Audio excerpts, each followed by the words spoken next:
got some questions for you, and there's a question from the audience, and I'll ask them now for you, especially because it's 1:30 almost over at your home, and I think you're not.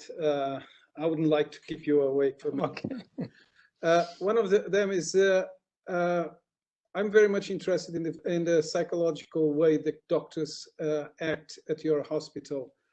I know it's not one of the worst, but over here it's still not one of the worst all around, except from Rio and São Paulo.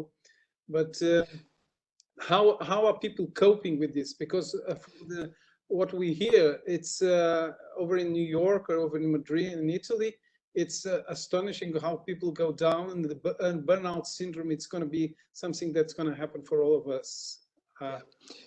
Yeah, we could see that in our colleagues who went over to the hospital was split into two. So there was half of the hospital was COVID, the other half was no COVID. So those who were sent over to the COVID area, they've had a rough time.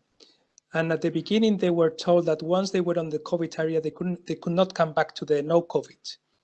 And I think that was the worst for them, because they thought they were going to be there for a long time. And you could see them. They were so tired, frustrated, angry at the situation. It was very difficult for them. And remember that in our case, only the youngest ones were sent over there, just because they were less likely to get infected and not survive. And I think that many of them have had very bad time. And it was just listening to them talking.